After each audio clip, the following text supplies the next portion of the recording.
There's a thing that happens in that town, in that area, where the people that think outside of the norm say it in like whispered, hushed tones. There's a certain ideology that's attached to that city, and it's not logical. It's a kooky, wacky, completely insulated left-wing view of the world, and they enforce it with an iron fist. And if you're not on that team, you don't get booked for things. You don't get picked for things. If you're someone who has conservative leanings, or you talk about, there's projects you're never going to get. You're never going to be involved with. People will, they'll malign you and without knowing you at all, be openly prejudiced about you. And so no one does it. So everyone who goes over there who's just like desperately trying to make it, they're desperately trying to get in movies, they're desperately trying to get a recording deal, whatever it is they're desperately trying to do. The last thing they want to do is do something and talk about something that's going to politically get them at odds with the people that run the studios. So no one does. Everybody just follows the same sort of wacky ideology that these people take from the universities. They go straight into working as a PA and straight into working for executives and producers, and all of those people are indoctrinated. They're all in this wild-ass cult of weirdness. And then you have people that move there to try to make it. And these people are just always going on auditions. So they're always like, please choose me, please choose me. And no, they didn't choose me. And so you're trying to be friends with the people who choose people. You're trying to get them into parties, trying to introduce them to other people. You're trying to be around other famous people. Getting anxiety. So this person's been chosen. I got to be around the chosen person. We're going to go to the chosen person's party. Maybe we can get chosen. And so you get this like overwhelming anxiety that fills the fucking city. Yeah. And then now you have TikTokers and influencers and all these people that are just trying to do anything to get famous. Yeah. And that the reality stars and all that started it all off, and the fucking Real Housewives and all that wacky shit. You get away from that. You're like, oh, there's real people out there. There's real people. That's a storm of anxiety. And just a hurricane of confusion and Zoloft and wah! And everyone's losing their mind, and everyone's in therapy, and everyone's fucking nuts, and everyone's trans. It's out of touch. Yeah. It's just a crazed cult. Yeah, it's like, you start out as a stand-up comedian and you are trying to, poke holes in the absurdity of the world, and you're saying things that are not being said on stage. And then, as, you all of a sudden get brought into, and I'm sort of saying the every stand-up comedian, every outlier, every person that's doing something different, a punk rocker, a skateboarder. My goofy show was so out there when I was making it. And I was making it, I was rebelling against, in Canada, in my little public access show. I was kind of trying to rebel against what obviously seems like a formulaic, mainstream way of thinking to create art, right? And then you move to Los Angeles because, the show got on MTV. I ended up moving to Los Angeles. Now I'm talking about myself now. Trans. All of a sudden being asked to go on, the show, the Tonight Show, Saturday Night Live, and you're on these shows.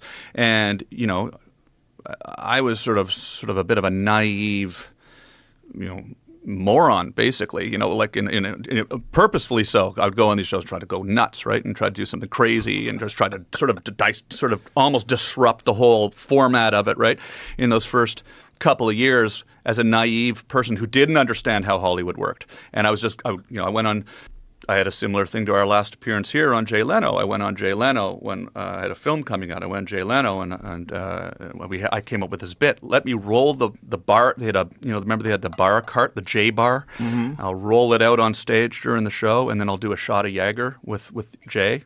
Jay doesn't. This is a crazy story. I probably told you this before, but I do a shot of Jaeger with Jay, and Jay doesn't drink. So he said, okay, well, I'll throw it over my shoulder, right?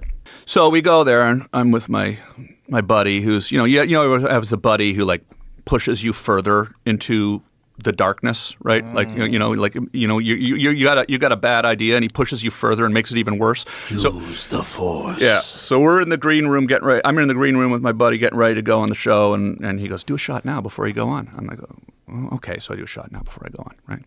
And get ready to go on. The bit's all approved with the Tonight Show, It's a gag. They know I'm doing real Jaeger, right? But it wasn't planned that I would do a shot before I go on. He goes, do another shot before you go on. 2 shots. 2 shots. Do another one. So now I walk out, I'm 3 shots in before the show even starts. Oh, boy. You're hammered. Well, pretty quickly. And then I got out there and I did a shot, and the audience goes crazy and cheers, right? And so then I do another shot, and so I end up doing way too many shots, and it kind of ended up very similarly to our last conversation here, and it was actually pretty hilarious. It was one of those things where, it did get out of control. The next day, there was the New York Post. It had my picture and it said "dead drunk." It was just like one of those things. Jay called me at home the next day. You okay, man? You really kind of went. But then then that was sort of the beginning of me realizing, you can't.